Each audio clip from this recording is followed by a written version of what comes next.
Rajiv, Dr. Sandeep, good to Yeah. see you. Yeah, good evening, good evening. So I happen to be a batchmate of Ashish. Yeah, I know that. I know that. Uh, when you came last, no, he told me that you are both of you are classmates. Yes, sir. MBBS. MBBS, yes. All right. So Bhopal. Bhopal, yes. Oh, great. So interestingly, Dr. P.K. Jain, who was the Dean, Rahul, happens to be closely associated with Dr. Rajiv as a relative. He's my cousin. Oh, very Like nice. amongst our brothers and sisters, he's the eldest. Oh, very nice. Like he was the first, his father was a secretary health there in Madhya Pradesh. Yes. He was our Fufaji. Oh, very nice. Yeah. So we have, tight childhood memories. He used to come to our, because my father was his mama. So we had long, kind of very close association. Very nice, sir. Very nice. So, sir, we are joined with other panelists. Dr. Gajen Kumar, our president, has also joined, and Dr. Mrs. Kamra Fatiyal, she is our vice president. She has also joined, and Dr. Shiva Ramakrishnan is a senior member of IUH from Mumbai, and he is a mental health consultant, and he takes care of our psychological health and guides us how to take, because psychological health is very important in this era. So hi everybody. Good afternoon, Doctor. Good afternoon, Good everyone. afternoon. Good evening. I know, sir. Everything is so important. The mental science has taken a really front screen right now at this present moment of time with all this going on.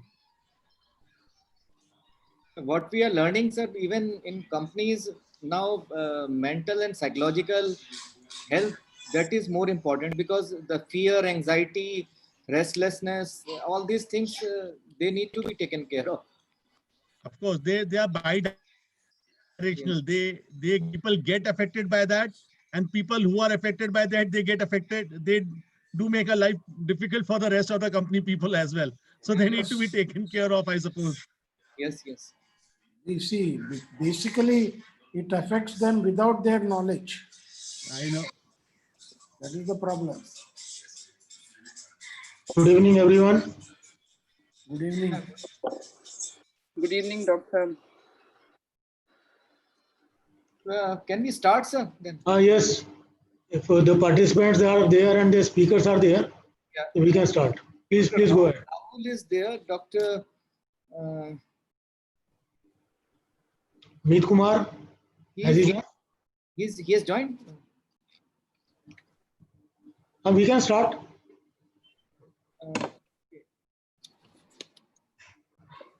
Shivang, Dr. Meet, you can talk to him.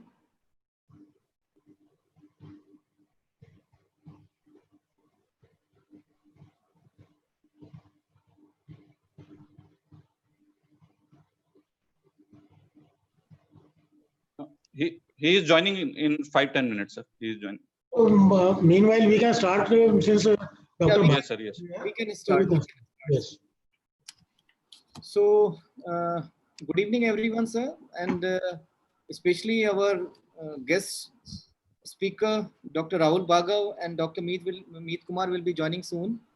So, Dr. Bhargav, it is our DigiConnect AEOHD webinar platform, which we have started during this COVID era only, and till now we have conducted about 17.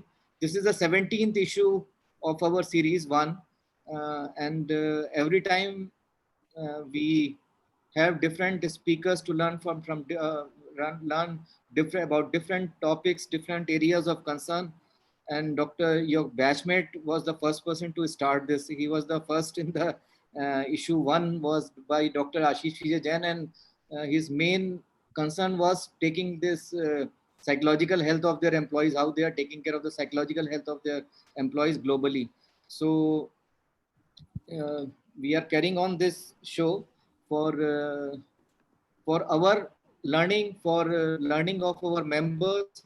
And today our speakers are Dr. Rahul Bhargav, he is Director, Institute of Blood Disorders and Bone Marrow Transplant, Fortis Memorial Research Institute, Gurugram. And another speaker who will shortly join is Dr. Meet Kumar. He is bone marrow transplant. In his topic is bone marrow transplant in myelofibroproliferative neoplasm. He is consultant, Institute of Blood Disorders and Bone Marrow Transplant, Fortis Memorial Research Institute, Gurugram. So, sir, Dr. Bhargav, every Saturday we conduct this academic program at 6:30 p.m. onwards, and as I told you, we have already conducted 17 programs, and this is the 17th program. And now I request our President, Dr. Gajendra Kumar, to welcome and say a few words. Good evening, everyone. I welcome you all to this our 17th issue of web series. And in fact, due to this COVID, this is an opportunity to be utilized while sitting at our home comfort, meeting with all our friends and the learned speakers and updating our knowledge. And today, I also welcome Dr. Rahul Bhargav, and shortly Dr. Meet Kumar will also join. And they shall be discussing about myeloproliferative neoplasm. Dr. Bhargav will be talking about thinking beyond hydroxyurea, and Meet Kumar will be talking about BMT. So now I welcome every one of you, and we can start with the scientific proceedings. Back to Dr. Sandeep Sharma, please. Yeah, thank you, sir. So it will be my proud privilege to introduce Dr. Rahul Bhargav. Dr. Rahul Bhargav started his journey of stem cell transplant from Medanta in the year 2010. He has completed over 800 transplants till date, and Dr. Bhargav has been credited of establishing 10 low-cost centers across India, namely at Sarvodaya Hospital, Batra Hospital, Action Balaji Hospital, etc. With the vision of anemia-free and thalassemia-free India, Dr. Rahul Bhargav actively collaborates with various government initiatives in order to provide low-cost BMT treatment to the masses. And his long-standing vision of the first integrated center for excellence in hematology, pediatric hematology, and stem cell transplant has been fulfilled at Fortis Memorial Research Institute. So, Dr. Bhargav, we have chosen this topic, and you as a learned speaker, because this particular topic is quite relevant during this COVID era also, because COVID, it do affect the hematology part of our body system, and the patients who are already on some treatment or who are suffering from these myeloproliferative disorders, how they need to be taken care of, and what is the risk profile of these patients, and how COVID risks are there for myeloproliferative MPN patients, and how you are dealing with this high risk cases of COVID-19. These questions we'll be asking from you, sir. And now the floor is yours. You can start your presentation. You can share your screen and start the presentation, sir. Sure, sir. So if you can stop sharing, then I can start. Yeah, perfect. sure. You can, yeah. Okay. So thanks, first of all, Dr. Sharma, Dr. Gajendra, Dr. Jain, for giving me this opportunity to discuss a very rare disorder called myeloproliferative neoplasm, because people would have heard of a cancer, blood cancer. So first of all, in 2020, as this is our first webinar, please humble request that blood cancer is no longer a death sentence. Majority of people are living, 60 to 70% people are living longer and living a productive with a quality of life with hematological malignancies, whether it be blood cancer, whether it be anything. And the dawn of hematology and hematologists is rise in this country. We are the fourth pillar for oncology. You have heard of a radiation oncologist, you have heard of surgical oncologist, medical oncologist, and now there's a hematologist who only take care of multiple myelomas, lymphomas, blood cancers like leukemias, myeloproliferative neoplasms, and CML. So we are not medical oncologists. We don't deal with breast cancers, colon cancers. We only deal with blood and blood disorders, which is myeloma, lymphomas, aplastic anemias, and so forth. So the thing is, we all know the myeloproliferative neoplasms are a significant chunk which can be easily divided. They present to you with a splenomegaly and a high WBC counts. That is where the problem comes in. Majority of time, platelet count 2 lakh, WBC count 2 lakh, it is much more easier for us to make a diagnosis. Rather, when the WBC count is 16,000 and you keep on giving antibiotics thinking of UTI, and later on they turn out to have a splenomegaly and a myeloproliferative neoplasm. So any WBC count which is persistently high in spite of your drug therapy, they need to be evaluated for myeloproliferative neoplasm. And this is where the myeloproliferative neoplasm comes in, the clinical diagnosis, whether it's a CML, pH negative or pH positive. If it is pH positive, it goes to CML, where the simple test called BCR-ABL helps you to determine, and people can easily live for 20 years by taking a pill called imatinib, dasatinib, or nilotinib. Now comes a difficult point where CML is negative, BCR-ABL, then it could be polycythemia. So people who have got a high hemoglobin. So remember, low hemoglobin, we all know the moment hemoglobin is more than 16 in females and 16.5 in males with no history of snoring and smoking, they turn out to be myeloproliferative neoplasm. The moment your platelets counts goes up. So I happen to see a 50-year-old female today in the clinic with a platelet is persistently 5 lakhs, and they referred for thinking myeloproliferative neoplasm. What it turned out to be an iron deficiency anemia. So high platelet count, the reasons are infection, anemia, and essential thrombocytosis. So 3 commonest reasons we need to know. And then comes the myeloproliferative neoplasm, which is the myelofibrosis, in which the WBC can be high or it can be low with a splenomegaly. But remember, if you have a pancytopenia with splenomegaly, it cannot be aplastic anemia. If you have a pancytopenia with splenomegaly, it is unlikely to be MDS. So this is where we stand in today's world. So this is how the myeloproliferative neoplasm, we all need to remember myelofibrosis, polycythemia, and ET, which are the essential things.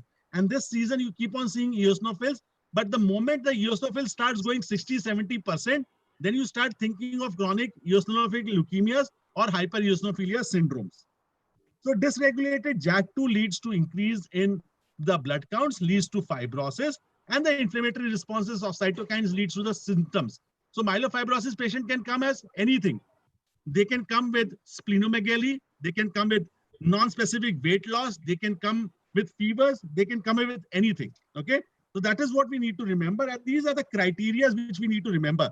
That is why the bone marrow aspiration and biopsy is still a very, very important point. After that, most important thing is the molecular markers, which are CML, PV, ET, and MDS, which are needs to be done and needs to be seen. So most importantly, this is the most important thing which you need to remember, the molecular markers. So after bone marrow or with bone marrow, the molecular marker needs to be proven because these are clonal. So we need to understand in today's world, everything is moving away, moving along with CBC and bone marrows to molecular. My nose is different than Dr. Sandeep Sharma's nose, and my eyes are different than Dr. Gajendra Kumar's eyes. Why? It's the genetics.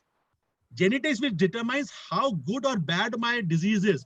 And that's why the money comes in, where you people get a prescription from various referring hospitals to do the genomic testing. And that costs 14,000 rupees. Why it is important? Because it can tell you that patient needs to be transplanted versus non-transplanted early, because the genetics is one determines which cannot be treated by medication itself. So these are the criteria for primary myelofibrosis, in which the bone marrow needs to be done and the biopsy needs to be done. And you require a hematopathologist overview to make a diagnosis. And we are blessed as an integrated hospital, integrated blood institute of disorder, which is one of the finest and the biggest in the country, has got the molecular as well as the hematopathologist under one roof to decipher what we are seeing on a day-to-day basis. So what do I look like? MF, splenomegaly, fatigue, cachexia, pruritus, night sweats, abdominal pain, and so on and so forth. And these are the problems where people suffer from. Apart from splenomegaly, people can come to you with splenomegaly, where the neutrophil lymphocyte ratio might just be preserved. And they have a huge splenomegaly. So the most important thing we need to understand is the B symptoms which are there. comprehensive disease control is the management strategy. Manage the symptoms. Person is not bothered about his diagnosis of myelofibrosis or not myelofibrosis. He's more worried about his pruritus. He's more worried about his fever, weight loss, cachexia. So we need to deal with symptoms. We need to deal with splenomegaly, which can be huge, which can be just incapacitating the people not to eat. And that's why they're losing weight. And of course, from PMF, getting the things converted into leukemia is what our goal is. So various medications are there to deal with things. There could be anemia, there could be splenomegaly. If you have a splenomegaly, these are the medications. Hydroxyurea, thalidomide, splenectomy, radiation can be used. Anemia, ESAs, androgens, thalidomide can be used. And thrombocytosis, hydroxyurea to bring down so that the fibrosis and the high platelet count and the high WBC count does not lead to thrombosis in these conditions. So hydroxyurea is the most common agents which are used. So apart from conventional treatments like hydroxyurea, it does not changes the course of the disease. So overall prognosis is not changed of whatever you do. And people can be intolerant to hydroxyurea as well. So control symptoms and modify the natural course of the disease. So role of hydroxyurea does not modify the natural course. Does it accelerate the transformation? No. So hydroxyurea in PV and the risk of AML transformations probably no different in the terms of arms at this present moment of time. Okay. So most likely it could be, but the data is not. Does it control symptoms? No. So what does it do?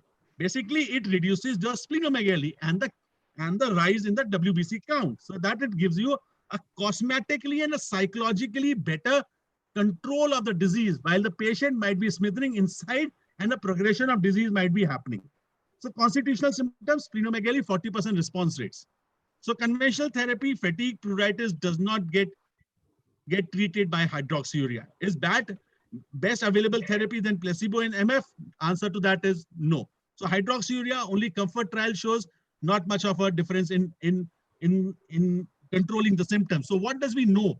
So in 2006, for the first time, we came to know that there's a clonal disorder which leads to the proliferation of platelets, which leads to the fibrosis in the marrow, which was JAK2. And there only the JAK2 inhibitors were started to be invented. And that's why the double randomized trial, comfort trial came in myelofibrosis, which showed that it can reduce splenomegaly, it can alter the disease course, it can give you a progression-free survival, it can actually control your constitutional symptoms as well. So for the first time in 2011 and 12, we got the first drug which was targeting towards myelofibrosis or a myeloproliferative neoplasm, which could control your symptoms, alter the disease progression, and can modify the symptoms for a better living. So overall survival increased, quality of life improved, splenomegaly came down by 25% in these subset of people.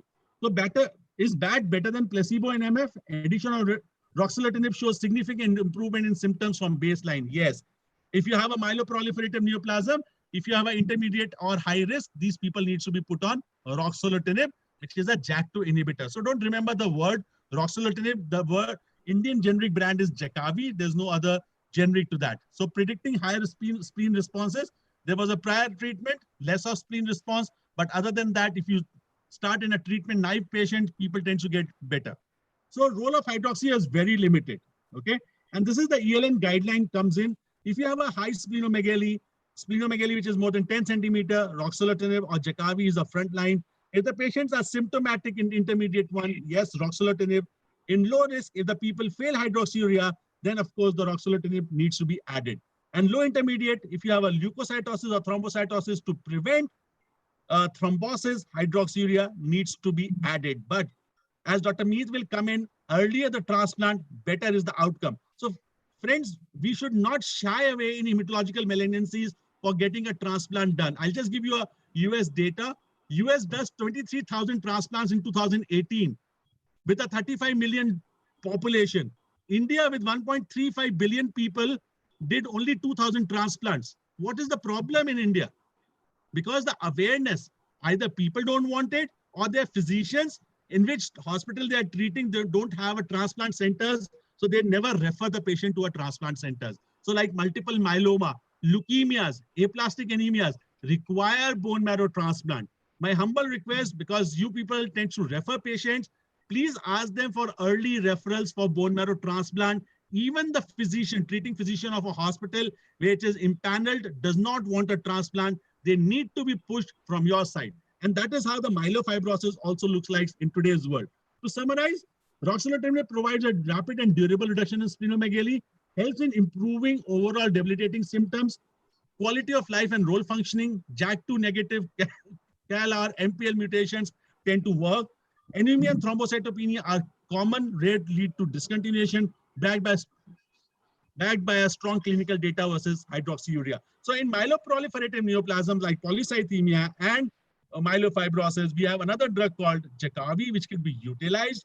But what is more important is the awareness amongst the treating physician and the referring physicians for these medications which needs to be done. And we also run at Fortis, we also run a second opinion services where any of you can just ping us with at our number and can take an opinion upon second opinions about the patients undergoing a hematological malignancies treatment at various centers. So Priyanka will share our number. Feel free to ping us, ask us. We'll be more than happy to help you. Once again, Dr. Gajendra, Dr. Sandeep, and Dr. Jain, and Dr. Ashish, who's my batchmate, thank you for giving this opportunity. Over to Dr. Meet, who will take you through the bone marrow transplant, which was a distant possibility or a reality in the past, has now become the open truth and open secret for all of us to do more and more transplants. Every myeloma patient, remember, up to 65 years of age, requires bone marrow transplant. Thank you. Thank you. So thank you, Dr. Rahul. We'll have a lot of questions, but we'll ask the questions after Dr. Meet's deliberation. We request you to stay back for some time to take the questions. So Dr. Meet Kumar is our next speaker. Dr. Meet Kumar, topic is bone marrow transplantation in myeloproliferative neoplasm when it is required. So, Dr. Sandeep, before we go ahead, just a word. Dr. Meet is one of the finest bone marrow transplant physicians in NCR and up north. He has added a strong values of integrity, ethics, and innovation into Institute of Blood Disorder at Fortis. He has joined us 6 months back, and the department has really gone to the next places. So thank you, Dr. Meet, for being there. He understands transplants so very well. In terms of haplo transplants and innovations, he can actually, we have reached up to 60 to 70% survival in haplo transplants. So thank you, Dr. Meet, for being there. Thank you. So it's my privilege to introduce Dr. Meet, although Dr. Rahul Bhargav has already introduced, but still there are some more details which I need to share with our panelists and the participants. Dr. Meet Kumar is consultant, Institute of Blood Disorders and Bone Marrow Transplant, Fortis Memorial Research Institute, Gurugram. Dr. Meet is practicing hematology and bone marrow transplant for 10 years, and he has studied from reputed colleges from across India, and he has successfully done over 350 bone marrow transplants. He has completed his MBBS and MD from Jamnagar, Gujarat,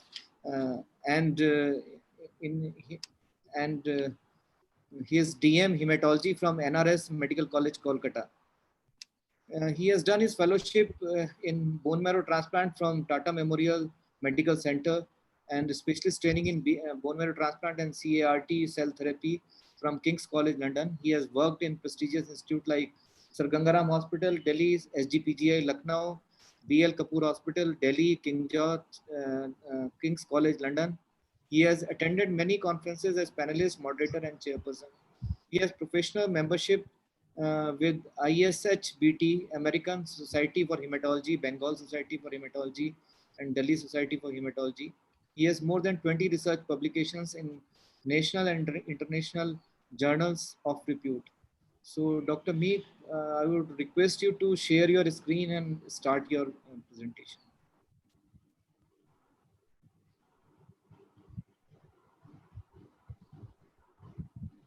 Dr. Meet, I am audible. Can you hear me? Yeah, sure. Yeah. Thank you so much, Dr. Sandeep and Dr. Gajendra and Dr. Rahul for introducing me. So I requested Priyanka to share my slides from your end because I'm not able to do it from my end for some technical reasons. So can I have my slides or how can I do it? Priyanka is there? Shivang will do it if he has got the slides. I'm doing it, sir.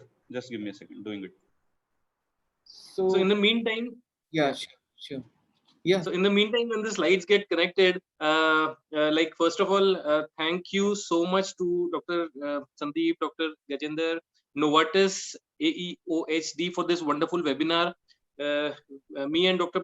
Rahul Bhargav and the entire team at Fortis Memorial Institute are working probably day and night, in and out, for many of the patients, not only transplant patients, but the entire basket of hematology patients. That includes not only cancer, but the non-cancerous hematology patients. Sorry. Okay. Yeah. So, the department. Yeah. Are the slides visible? Yeah. Sure. Okay. So, without wasting time, so like with this, I will just continue the discussion from where Dr. Rahul Bhargav has left me with to probably answer the questions about, and that is the utility of stem cell transplants in myelofibrosis. When is it required? Is it required for all the patients of myelofibrosis who are diagnosed with myelofibrosis, or is it required for only specific subgroup of patients who may not respond to medical treatment alone, and those are the candidates for transplant? So with this thing, I will start. Dr. Rahul already introduced beautifully about what is myelofibrosis, what is myeloproliferative neoplasm. Whenever there is a high TLC count, whenever there is a high platelet count, high hemoglobin count, these are the time points when a physician, surgeon, gynecologist, orthopedician, they will have a first thought about referring a patient to a hematologist. And when the patient arrives or reaches a physician, the first test that needs to be done after seeing the altered values in a complete blood count is to go for probably for a bone marrow test and some specific molecular investigations to confirm what exactly is going on with the patient. So the workup ultimately yields us to either if it yields to one of the myeloproliferative neoplasms, there are 4 distinct type of, or maybe more than that, distinct type of well-defined myeloproliferative neoplasms. The most common is chronic myeloid leukemia. Probably most of us would have heard the name of chronic myeloid leukemia because of the magic bullet that is available for treating this type of blood cancer called tyrosine kinase inhibitors, various types. Now there are 3 generations of tyrosine kinase inhibitors. But the time when it was launched in 1998, the imatinib, that was considered as a magic bullet, and from there on the treatment of cancers has probably followed that trajectory, that the aim now is to cure the cancers or delay the progression of the cancers to as much as possible. And that direction has probably been provided to us with the advent of and with the discovery of imatinib, the wonder drug, the wonder bullet for chronic myeloid leukemia. Probably we are heading towards the same direction in terms of treatment for myelofibrosis as well. That's the second or third type of myeloproliferative neoplasm apart from CML, essential thrombocytosis, polycythemia vera, and then the myelofibrosis. So we are heading towards the same destiny for myelofibrosis when we discovered, probably the medical science discovered about ruxolitinib, the Jakavi, the Novartis brand for ruxolitinib, and probably that is the time point when we are heading towards probably able to give symptom relief to a lot of patients who have so much troublesome splenomegaly, and these symptoms can be mitigated by the use of this simple drug. But there are indications that is the crux for my topic today. And then when does ruxolitinib may not be sufficient enough for those patients, and when will those patients should be considered for a transplant? So ultimately the goal of any physician, if we say, we try to stratify ourselves, the patients in our minds, whether this patient has got a low risk disease or a high risk disease. So the low risk disease essentially means that a simple medical treatment may be sufficient to control the disease over long time, and maybe high risk disease justifies for the use of more aggressive treatments because medical management alone may not be sufficient for these patients, and that's why the role for the higher, more intensified treatments like a bone marrow transplant. So the natural history for myelofibrosis in specific is that it tends to progress from a chronic indolent myeloproliferative neoplasm to a highly aggressive leukemic phase in almost 10 to 15% of the patients. And these are the patients whom we have to try to identify as soon as possible, that those patients who are at high risk for progression to leukemia should be offered transplant upfront. Next slide, please. Next slide, please. So that's the prediction model for the survival in primary myelofibrosis, that those patients who have got, we are able to stratify, as Dr. Rahul was telling in his presentation, that we can stratify these patients depending on the low, intermediate 1, intermediate 2, and the high risk by the availability of the scores that are available, both the IPSS, International Prognostic Scoring System, and then recently came the DIPSS and followed by DIPSS plus. So the beauty of these scoring systems is that we are able to identify that in the next 5 years or so, which particular patients are at more risk to progress to acute leukemias as compared to those who may not progress. So the high risk patients are those, the patients in the intermediate 2 and the high risk patients are those particular group of patients who have got a high tendency to progress to acute leukemias, and those are the specific candidates for a stem cell transplant. Next slide, please.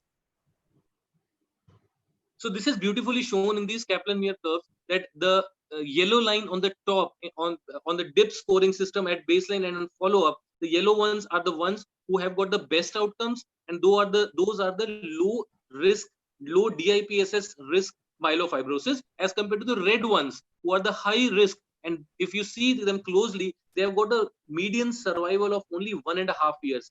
Just imagine, from the diagnosis of myelofibrosis, the patients may not be able to survive beyond 1.5 years if the patient is not offered a transplant. So that is the importance of realizing that which particular patients should be treated with what particular treatment. At the one end, Jakavi, yes, it works beautifully for a certain subgroup of patients, especially the low risk and the intermediate 1 risk. But for those particular patients with the intermediate 2 and the high risk patients with a median survival of 1.5 and 4 years respectively, the chances of giving them a prolonged life can only be achieved with the use of stem cell transplant therapy. Next slide, please. So that this slide is beautifully shows the prognosis for patients who have developed to or progressed to the leukemic phase. You see, practically at the end of maybe 50 months, there are practically no survivors. So that's the beauty of the using the currently available tools to identify the patients with a higher risk for disease progression and address them accordingly, so that we can save, we can change, make a change in their lives and their families' lives. Next slide, please. So that's the recommendation Dr. Rahul already showed. I'll not spend much time on this. It's essentially the same thing that we have been discussing, that low risk and the intermediate 1 patients should be treated optimally with medical management, of which ruxolitinib is a strong pillar. And for those patients with intermediate 2 and high risk, they should be offered a transplant. Definitely the things that needs to be considered is the overall patient-based characteristics and the disease-based characteristics. Next slide, please.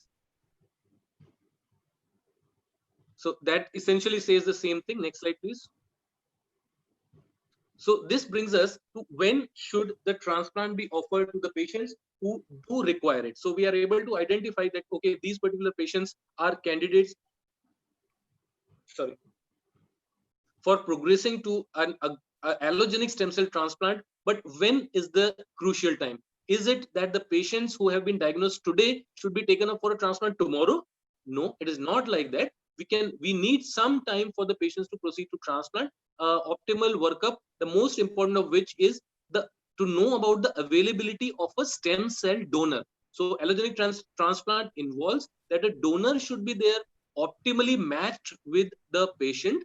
And once that donor is available, for that we need to do a test called HLA testing, high resolution human leukocyte antigen testing. And once that testing is available and we find that there is a full match between a patient and a donor, that somehow classifies, like, that gives us a joy to see such reports, because it's seen in almost 30% of the patients that they have got a full match donor in their siblings, or near siblings or distant siblings. So the availability, the optimal timing when it comes to, we should be able to by this much amount of time that we may be able to prepare the patient, the donor, to be fit enough to proceed to transplant. Till that time, the role of the medical management is very, very important. So the use, be it with the use of erythropoietin stimulating agents, be it with the use of Jakavi, be it with the use of other erythroids, thalidomide, lenalidomide, danazole. These are many medical managements. Dr. Rahul already discussed about those things, that these are many medical managements that can be used to sort of control the disease progression till we are suitable enough to progress to or proceed to stem cell transplant. Next slide, please.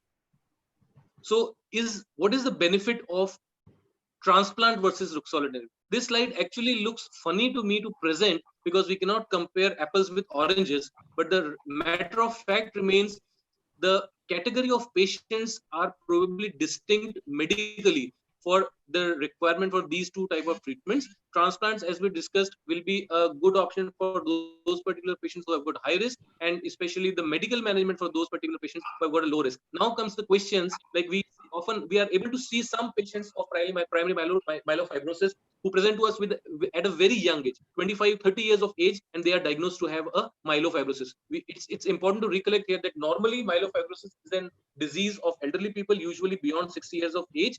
But we do see, and maybe if I am not very wrong, I would have seen more than 12 patients with myelofibrosis who present at less than 40 years of age. So then comes the question that what is good for those particular patients, even if they have got a low risk disease. So although none of the criteria fit in to say that these patients may be eligible enough for a transplant, but if you see logically, the chances of their progression to acute leukemic phase in the next 20 or 30 years will be significantly high. And those patients, if they are offered a transplant, that's a very valid point for such patients to be offered a transplant. So yes, the transplant and medical management, including ruxolitinib, is a category that is best suited, or the treatment, the best treatment for a particular patient needs to be on a one-to-one basis, and it cannot be probably generalized for one and all. Next slide, please.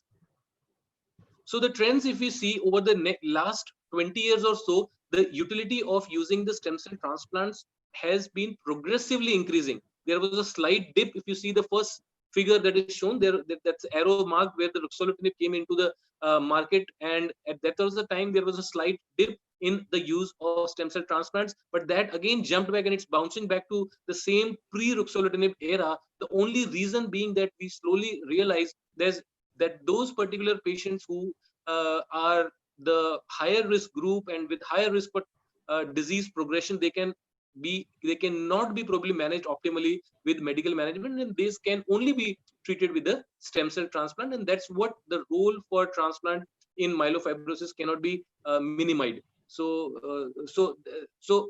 the other important thing, as I mentioned here about the comparison with ruxolitinib or Jakavi and the medical management versus transplant, we need to say, I need to specifically mention, maybe Novartis may not like it, but the fact is that with the medical advancement, as there have been the newer medical managements available for various cancer treatments, there have been significant improvements in the transplant outcomes. As Dr. Rahul was also saying, that we are committedly doing a lot of transplants day in, day out.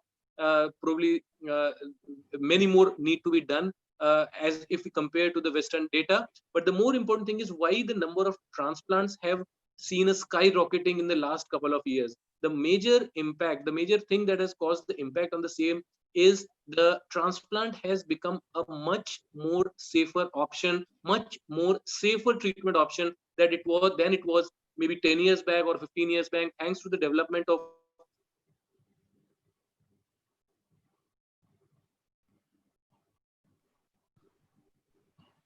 Dr. Meet, you are not audible.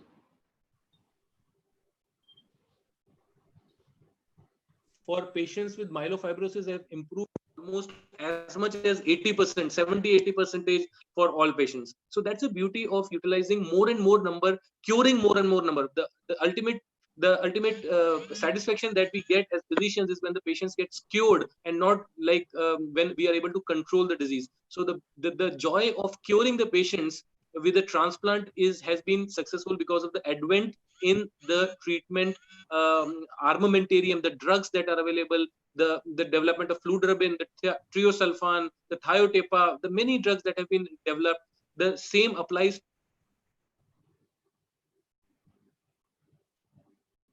There seems to be some internet issue. back when the chemotherapy drugs were available, handful drugs were available, but now we see there are almost 20, 30 antibiotics, good antibiotics that are available. Still, we are fighting with the MDR infections, but the treatment for these particular patients with bad infections, we have got good answers available now, and that has probably improved the safety profile for conducting transplant for even a higher risk patients, not the disease-wise aggressive patients, but the patient characteristic-wise who are high-risk patients. They can also undergo transplant much more smoothly. Next slide, please.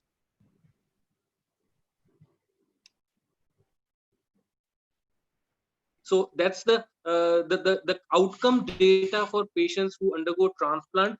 The patients who have got a low risk, as we were discussing, there are some patients who may wish to proceed to transplant, even a low risk, as compared to those who have got a high risk disease. The outcomes, quite obviously, with advanced phases of the disease, the outcomes are bit poor as compared to the low risk disease, but that does not mean that they are so poor that they should not be done. So yes, two category of patients are a bit different. Next slide, please. So that again justifies that the outcomes for myelofibrosis transplants with the HLA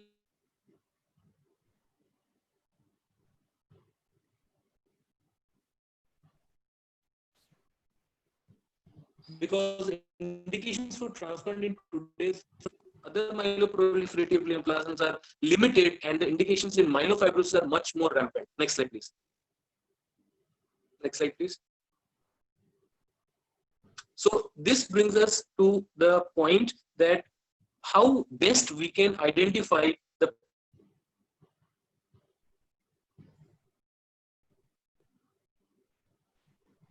Meet, you can put off your video, then it will give you a better.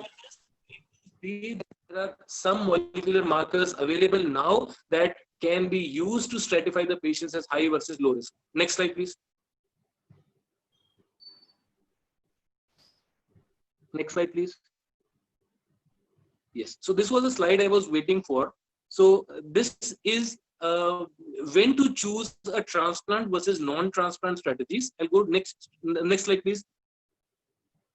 Yeah, so this is the slide that can probably tell us in one go that which patients should be probably considered for transplant and which one should for a non-transplant Jakavi-based treatment. So if you see on the left side of the screen are the ones in the yes and the no's for transplant, and on the right side are the patients who are candidate yes and the no's for the ruxolitinib. So transplant patients, for as far as the patient characteristics are concerned, if the patient has an advanced stage with a poor performance status or a prohibitive comorbidities, probably we all know he is not a candidate for a high risk, high aggressive treatment modalities like a transplant. He may be a well-suited candidate for a medical management.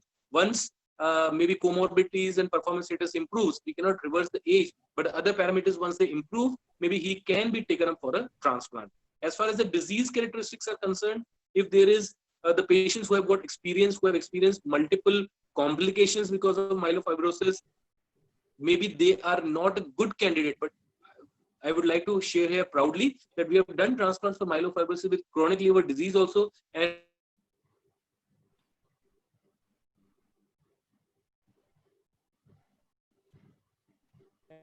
been successfully able to reach those particular patients and provide them a good quality of care post-transplant as well. So the patients who are specifically eligible will be limited to patients who have got a well-matched donor or a full-matched HLA-matched donor, patients who have got a high risk for leukemia transformation, and patients who are at an early age when their diagnoses were identified. Next slide, please. So when do we identify that these patients are at high risk for disease progression? The other disease identifying scoring systems probably we have discussed, but what's new in this is the identification based on genomics. The patients who, as Dr. Rahul was also telling, we routinely do next generation sequencing for most of the patients who are identified as acute leukemia or myeloproliferative neoplasms. And once we see one of these molecular aberrations in those reports, ASXL1, isocitrate dehydrogenase 1, 2, EZH2, SRSF2. So these are the molecular markers that hint that this is not a good disease, this is a bad disease, and probably you should not sit and relax, and probably we'll have to start counseling, start talking to the patient that, okay, now it's time that we should be not depending for a long time on the medical management, and it's time for us to think about a transplant as a curative treatment. Next slide, please.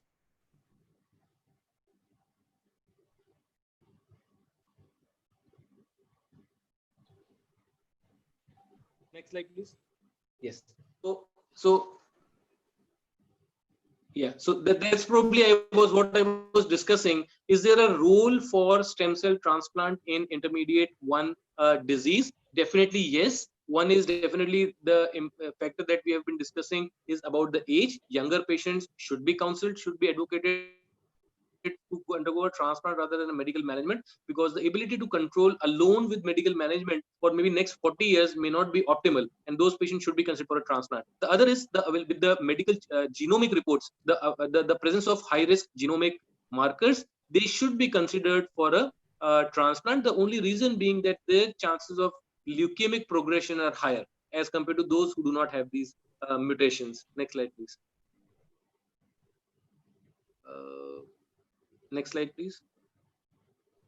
So that brings me to the ELN, the European guidelines for recommendation or recommending transplant in intermediate 1 risk patients. So patients with refractory or transfusion dependent anemia, patients who have got increased blast, even presence of 1% blast is considered by some recommendations. Presence of circulating blast is an important recommendation. If the patients have got adverse more than 3 cytogenetic abnormalities, or the patients have got the high risk mutations, they are candidates for a upfront transplant without a bridge with a medical management. Next slide, please.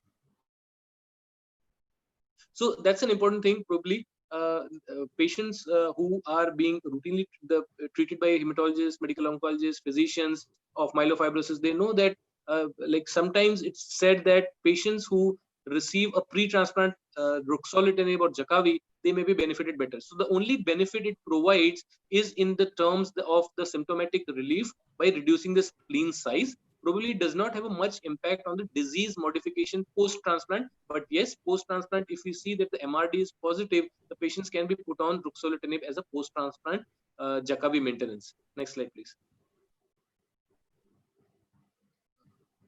So it has been shown that patients who have taken up for a transplant after a short course, maybe 2 weeks, 2 months to 3 months of Jakavi treatment, the outcomes have been shown to be better. That again is because of the better tolerability for transplant, because their pre-transplant splenomegaly has disappeared and they are able to better tolerate the transplant. Next slide, please. Next slide, please. Yeah, so this brings me to the key messages that we should be taking home for our patients of myelofibrosis. The HLA matched sibling or an unrelated transplant donor is a preferable choice for proceeding to a stem cell transplant. Patients older than 50 years should be treated with a reduced intensity conditioning transplant. So that's a milder treatment, conditioning regimen treatment for those particular patients. The newer treatment drugs that are available, we already discussed about those things. And the patients should be slowly tapered before proceeding to transplant, because sometimes it has been shown that patients who are abruptly stopped the Jakavi, they can sometimes have a cytokine storm, they can start developing fever, they can have rebound thrombocytopenia and leukopenia if they are stopped abruptly. So the important point is that they should be tapered slowly, just like we taper steroids after long-term use. The ruxolitinib after long-term use should be slowly tapered and not immediately stopped. Next slide. So that was the key message. Probably that's the end of the presentation. Just at the end, I'd like to share one thing. Probably in the last couple of years, 8 to 10 years, we have been able to do around 10 to 12 or bit more than that stem cell transplants for myelofibrosis.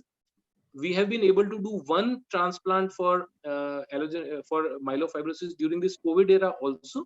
It was fortunate for us that during this COVID era also we had to do, because the patient progressed from the stable myelofibrosis phase to the aggressive leukemic phase, and we could salvage that patient, and the patient could be without any symptoms of COVID or being tested for COVID positivity. The patient could pull through the transplant and he's well and discharged and sitting at home. So with this thing, I'd like to conclude and thank once again Dr. Sandeep, Dr. Ganesh, and others and Novartis team for giving us an opportunity to join with all of you. Thank you. We'll open to questions. Yeah. Thank you, Dr. Meet. Now, can you stop sharing your screen?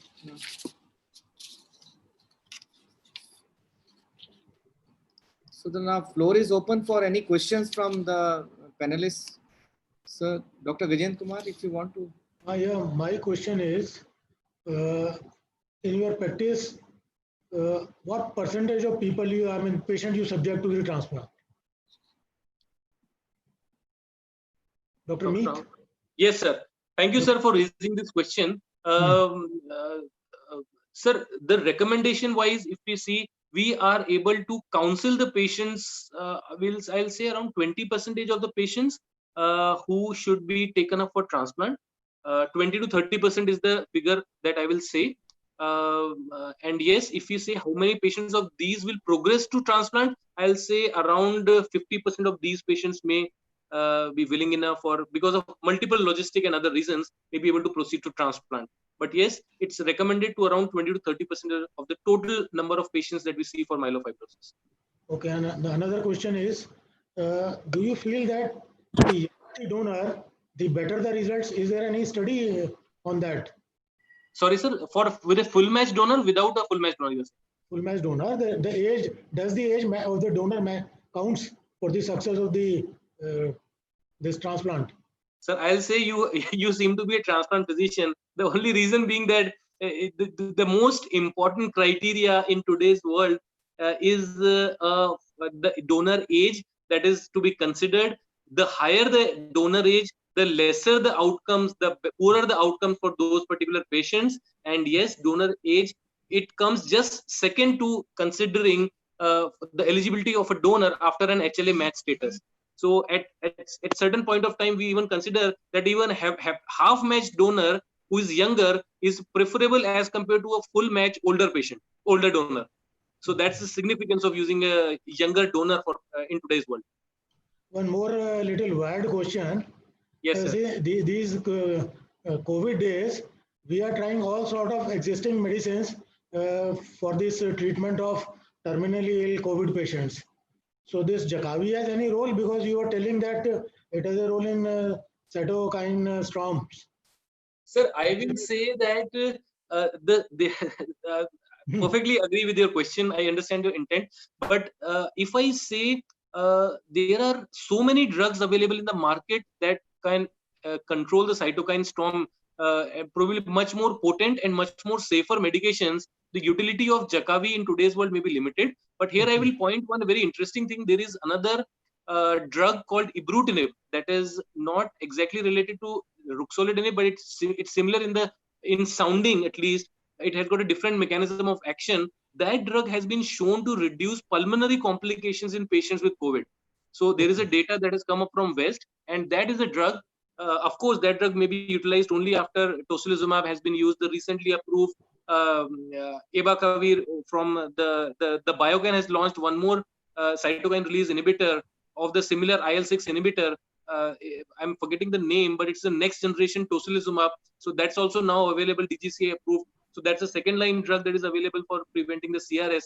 Steroids are definitely there. The utility of these investigational drugs probably is limited as of today. Okay. Thank you. Hi, Dr. Meet. Hello, sir. Dr. Raman this side. Hello, sir. My question is, what is the total cost which patient has to bear in terms of transplant and cost in terms of Jakavi therapy? Do the insurance cover taking it as a organ transplant? This is my question to you. Sir, thank you so much, Dr. Pramanjit. So the thing is, first I'll address the question about the costing for transplant. So if there is a full match donor available with us for a particular patient, the cost for a full match transplant for myelofibrosis comes to around 14 to 15 lakhs Indian rupees. So that's a one-time cost for around 1 to 2 months, 1 to 1.5 months of hospital admission, and probably the cost of treatment post-transplant is a much smaller fraction of this. So the cost for follow-up for the next 6 months after transplant, if there are no major complications, I will say will be in the range of 4 to 5 lakhs. So it's a question that we are targeting, that the total cost for 6 months treatment may be in the range of 20 lakhs. Now comes the question of the treatment Insurance, using yeah. ruxolitinib. The Okay. cost for ruxolitinib is the long-term cost. See, the ruxolitinib, the advantage you call or the disadvantage you call, we will have to calculate the dose, the cost for treatment for long-term. Ruxolitinib is not a drug that can be given for 1 month, 2 months, 6 months, and then stop. It has to be continued till infinity. So the cost for a year's therapy may be in the range of maybe 8 to 10 lakhs or 6 to 7 lakhs, roughly in the range of in that range. The important thing there would be the treatment cannot be stopped after 1 month, one year of therapy. And if the patient is showing benefit, he will have to continue on that particular drug. We don't know till when, but till the recommendations are to continue the treatment till loss of response. So that's the thing about the cost for Jakavi. Then probably your next question is whether the Insurance, yeah. cost of treatment is covered in insurance.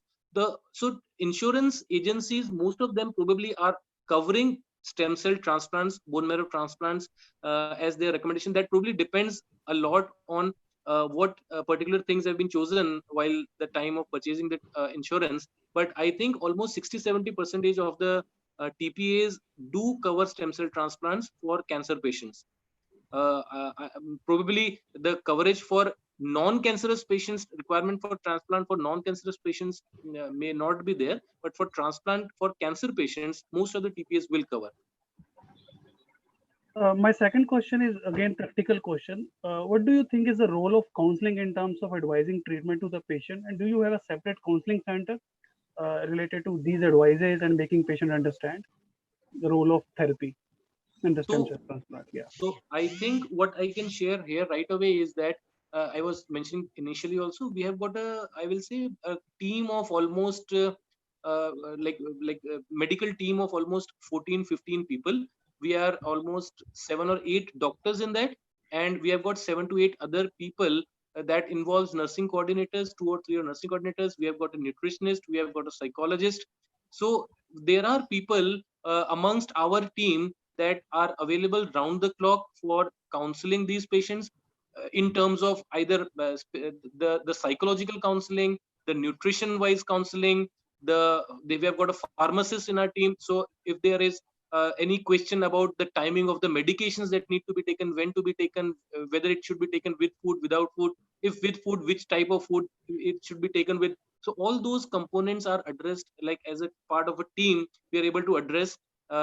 Most of our patients have got contact numbers of all 15 members, and as per need they can contact one of us. Thank you, Dr. Ramanjit, I'll come into this.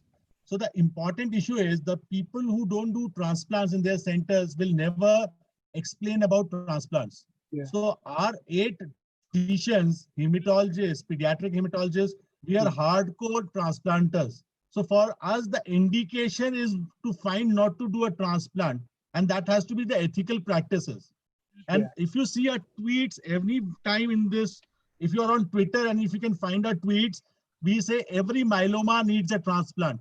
The AML has to be decided, only 15% AMLs don't require transplant, red 75% people requires transplant. So if it will be an eye opener if we see, if we don't do a transplant, the survival after 5 years, after 10 years for AML is 16%, which is published. I mean, people die. In spite of advancements, in spite of being everything, are Indian people surviving? That's a big question. And that's what brings us on the 31st. We will all be invited to see how when we do the clinical trials, we keep on spending millions of rupees on a 4.5 month survival in a gallbladder tumor, where we do not counsel a myeloma patient which can get over and above 36 months, he can get a 55 months of a survival after doing an auto transplant, which costs 5 to 6 lakh rupees.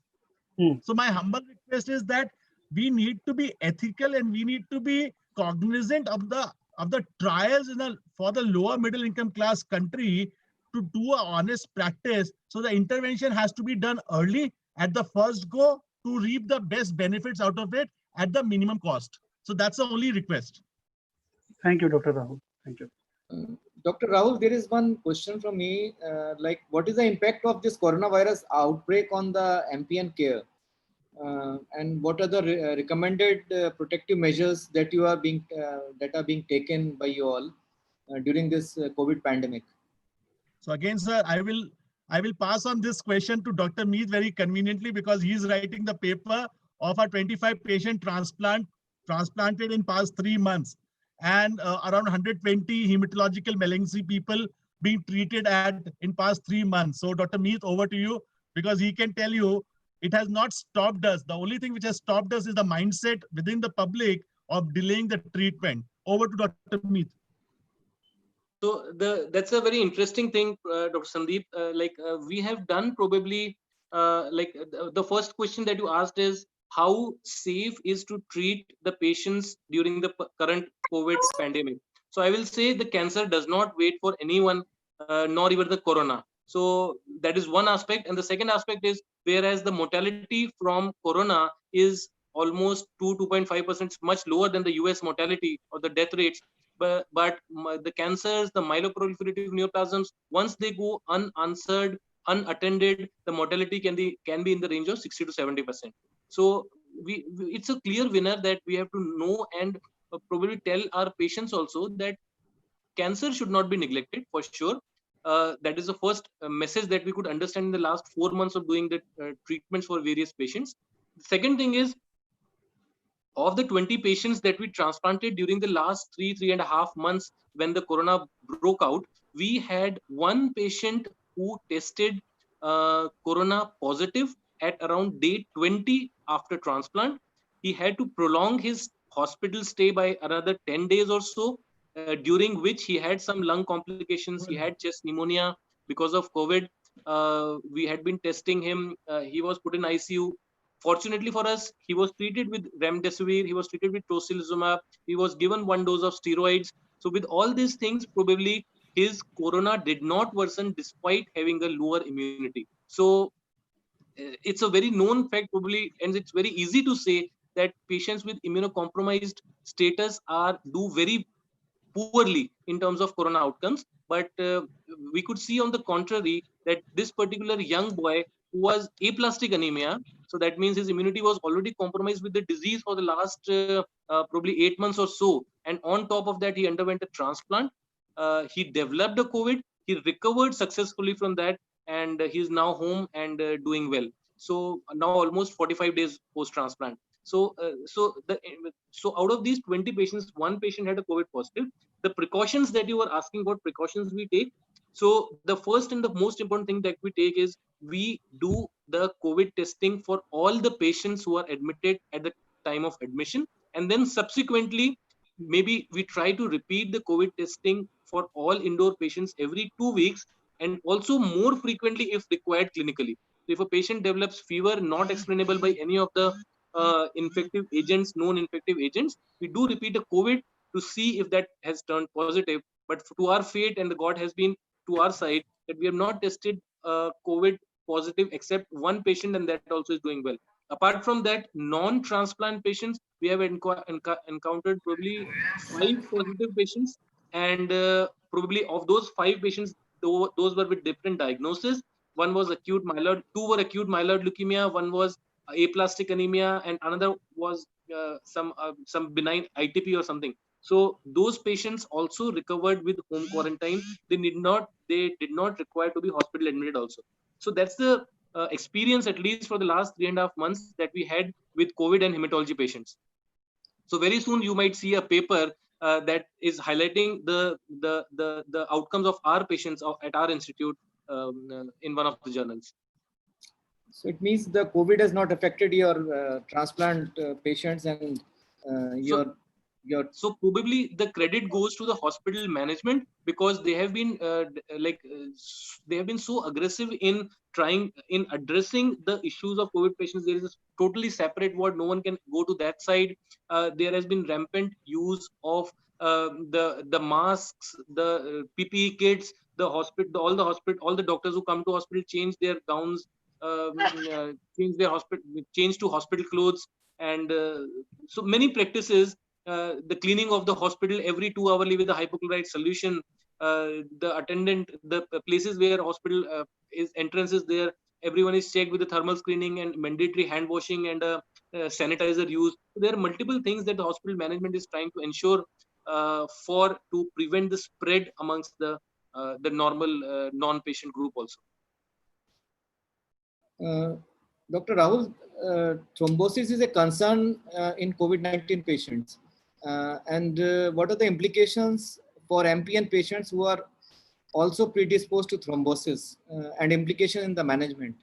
Sir, very nice, sir. It's a very nice question. So the thing is, COVID might have a microthrombosis. That's why the D-dimer and the ferritin, though are being utilized, and the people who have a rising D-dimers are put on anticoagulation. But majority of our people on a myeloproliferative neoplasm, whether it be polycythemia or whether ET, they're already on aspirin, which is antiplatelets. So it is a good question from a world literature. If we see there has been a heightened risk of thrombosis in such patients. The D-dimer has risen more sharply than the rest patients, but it is so fluid that delineating whether MPN will be a risk factor, additional risk factor on COVID mortality is a difficult to say. That is why people are saying continue your anticoagulation or antiplatelets. If you have a COVID, then tend to change over anticoagulation rather than the antiplatelet therapy. So that is what the recommendation is. So, another question is, should JAK inhibition be adjusted or stopped in MPN patient to decrease risk of COVID-19? So, to reduce the risk for COVID-19? No. So I would say the basic problem with the COVID is a reduced immunity. And the JAK2 inhibition, utilizing it in a post bone marrow transplant for graft versus host disease, you have a higher risk for tuberculosis in this setting. But we have not seen a recommendation in Jakavi needs to be stopped in terms of myelofibrosis or myeloproliferative neoplasm therapy. I would say 1 or 2 months is not going to make a difference. But yes, from a scientific point of view of an increased mortality, is that it's not been shown. Okay. Sandeep, can I ask a question, Dr. Shanbhag? Yeah? To introduce Dr. Shanbhag is our past president from AEOHD, and he has joined from Mumbai. He's advisor in Reliance Industries. Dr. Bhargav and Dr. Meet. Yeah, excellent presentations from both of you. Just wanted to check out how easy or difficult it is to get an unrelated donor match for this site of bone marrow transplantation. That is number one. Is there a registry for this where it makes it easier? And third question is there any role for cord blood stem cell transplant for these sort of issues? Because there are many banks which have got cord blood cells, whether you can look at it from this. So Dr. Shanbhag, I will answer the third question and the rest Dr. Meet will answer, which is the simplest one. Third question, there is no role for a cord transplant. In US, did 23,000 bone marrow transplants in 2018. The latest data shows they only did 800, 900 umbilical cord transplants. So what is the maximum is auto transplants, followed by unrelated transplants, and then haplo transplants. So haplo transplants is on the rise in America as well as in India. The corresponding time period in India, with a 1.35 billion people, we only did 2,000 transplants. And of course, a zero cord blood transplants. So cord is a emotional attachment. It is nothing, there's no science behind it. So you spend 75,000 rupees in saving your cord, has got no value. It has to be for the public and not for the private banks. So the simplest answer is there is no role for a cord transplant at this present moment of time. Rest over to Dr. Meet, he can answer you. Just an interjection. Suppose somebody stores the child's cord and the child develops this sort of problems. Will it be useful for him at all? No, sir. So the thing is, there is a double hit. There is a double hit theory for cancer. So one, you already have a hit when you inherited genes. Second, when you in a world you acquire the second hit to develop the cancer. So why will you utilize the same set of genes which has led to the cancer. So you will require a new seeds, either from your brother and sister, to harness the power of graft versus leukemia effect to kill the cells. So that is why the cord is not a very fancy thing these days.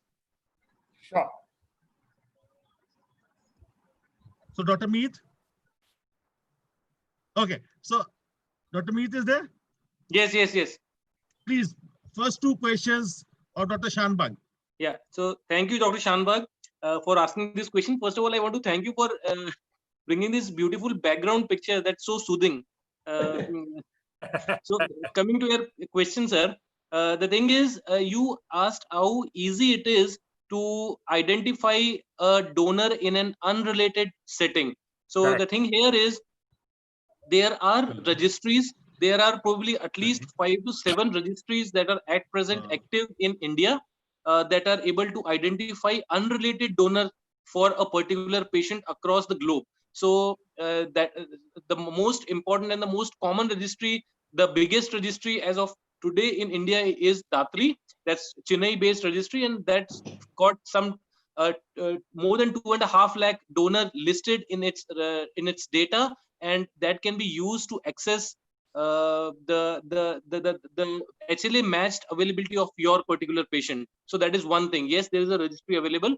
So the important and the interesting thing is, now in the recent amendments that have gone into play is that most of the registries across the globe have been unified into World Marrow Donor Registries. So if there is no donor available in a particular country's registry, the same can be searched out or looked out in various countries of the world. And if there is a donor available, maybe in the US, maybe in the UK, maybe in some country of Europe, so those can also be accessed by looking for that particular HLA matched donor in one of the World Marrow Donor Registries. So that's a second thing. How common it is to identify one, like how commonly we see that there is a donor identified in one of those registries.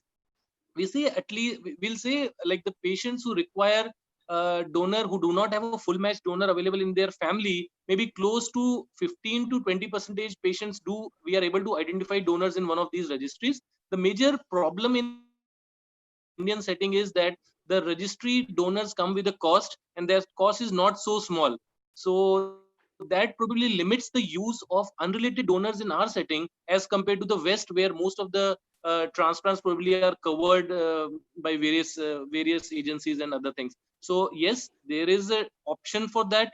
The utility of that, maybe it is country specific and need specific. Good. Thank you. Thank you very much. So, Sandeep, can I? Yes, sir, sure. Dr. Shivaram. Yeah, the very important thing, which is for all the occupational health physician, is to we should promote bone marrow donation among employees. Very because good, this is something which is missed by all the organizations, because the people can enroll in the bone marrow donations and when we're required they can be contacted, because it is something like blood donation, so it has to be enrolled. Absolutely. And in all the cities there are the banks which can enroll you for bone marrow donation. Thank you. So one more humble, because it's a great idea. But along with this, it has been a dream for all of us at Fortis Institute of Blood Disorder, and I've spoken to Ashish also, to have an anemia-free organization concept. We should now move on to a concept of anemia-free. So every organization should take active steps to promote and eradicate anemia. After 73 years of independence, 55% people are still anemic in this country, and not in only rural areas, but 25% are in urban middle class and upper rich class. So to give you a small anecdote, I was getting daily scolding from my wife a year back, and I tried to become a good husband, brought flowers, cakes, and everything. Then I realized it is not the fault of mine, but it's my wife's hemoglobin was 8, and she was iron deficient. Dr. Sandeep. Yeah. I have two comments and one question. Comments are genetics and nutrition plays a sheet anchor role in actually preparing a child, especially a newborn, for outcome improvement in especially myeloproliferative neoplasms. So my question in this respect is, what modality you are using for genetic analysis, number one, and two, are you also part of counseling the parents because you require long-term engagement as well as full understanding of the outcome? That's part one.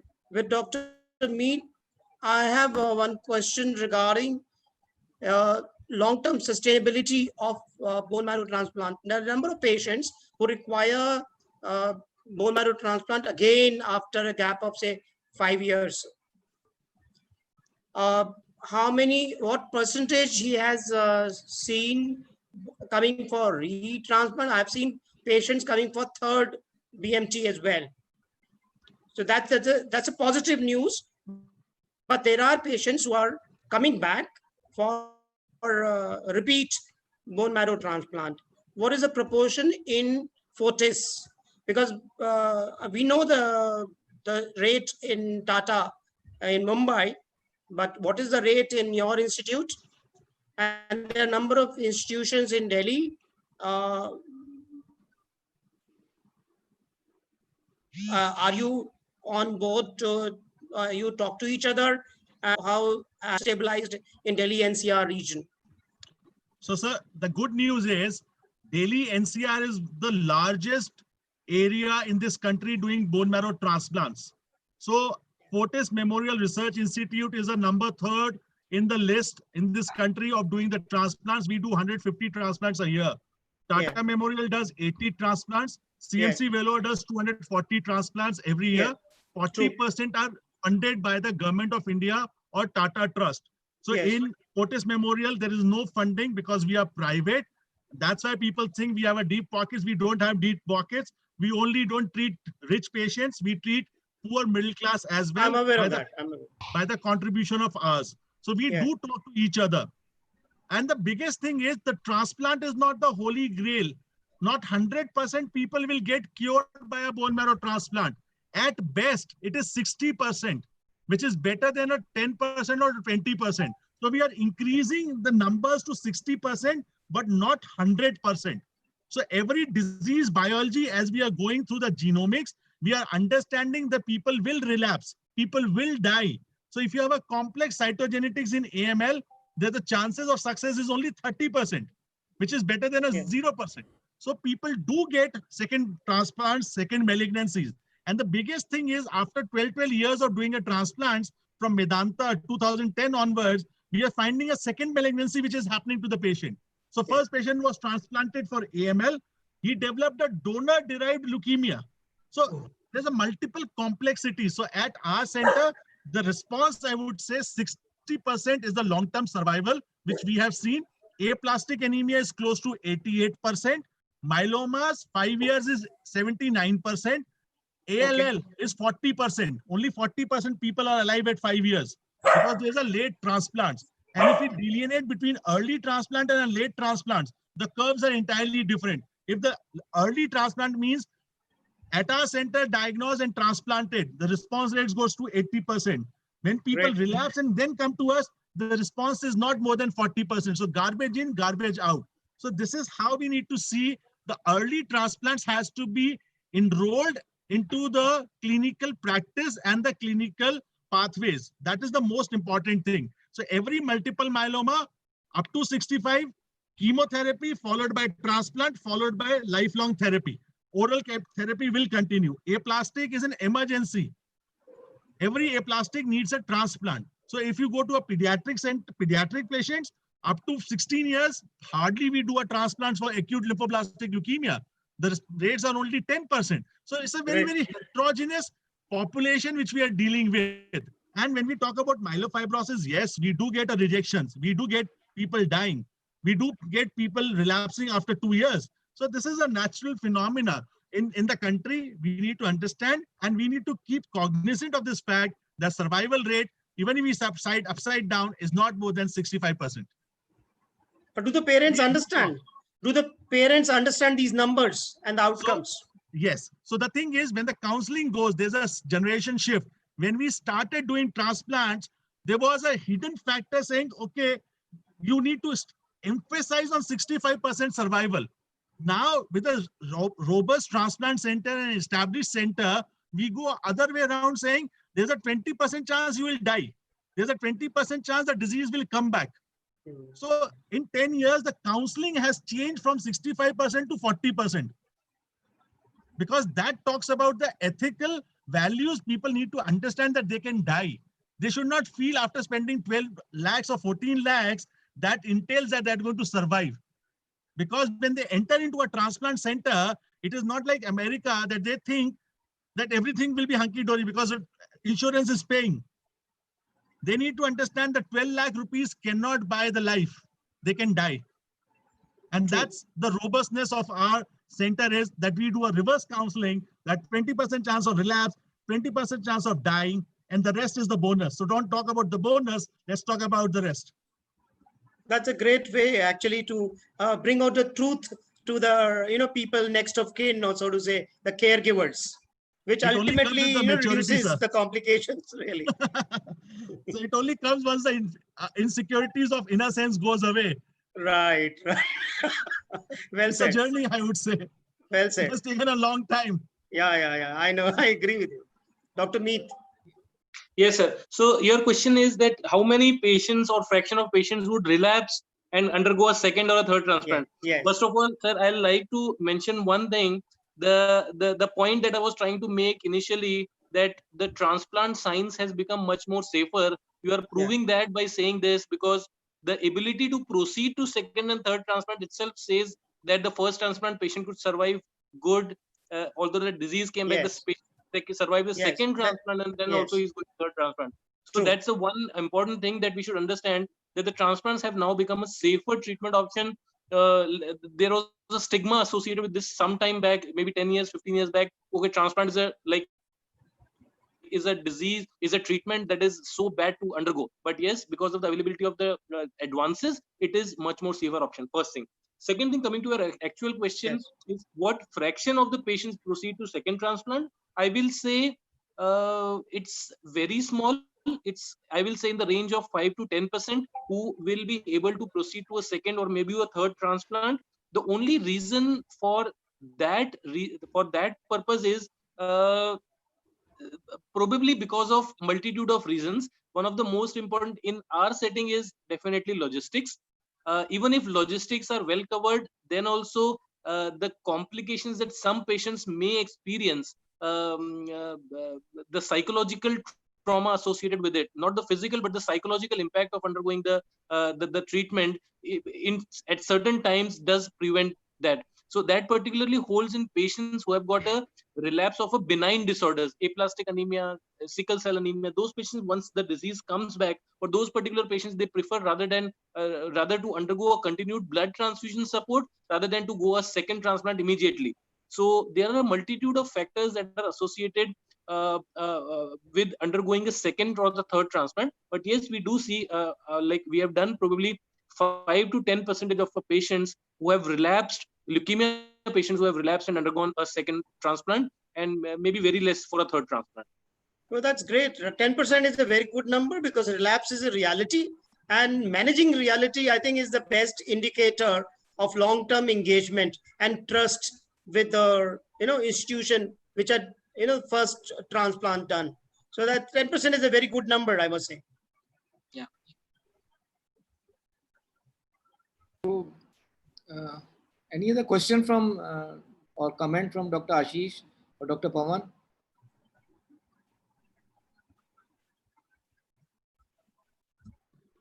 So it was a nice presentation. Thank you so much. It was really a good discussion, Dr. Pawan here. Thank you so much, Dr. Sharma. It was good. Yeah. Thank you, Dr. Pawan. Hi, this is Dr. Ashish, and just wanted to pick up on the idea which Dr. Rahul said about anemia-free workplaces. So I think no doubt the presentation was really interesting, quite useful, and very informative. But I think as a way forward, considering that we are from several organizations, we can perhaps collaborate much more better towards the aim of having anemia-free workplaces. We can also discuss in the background with Dr. Rahul on the necessary steps and how do we make this feasible and possible. So I really want to appreciate Dr. Rahul and Dr. Meet for a wonderful session and look forward to more interactions soon. And sir, I'll be sending the invite. Please join us on 31st at 7:30. It will be an eye opener for sure. Yeah, definitely. Dr. Sudha Ramachandran is there from Chennai. Madam, would you like to say something, ma'am? She is also our past president from IUH. Dr. Sudha.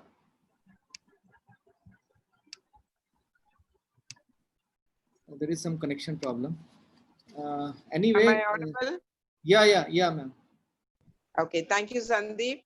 Very interesting. You come across other specialities which are interesting and what you have to face either in your family or in your circle of people.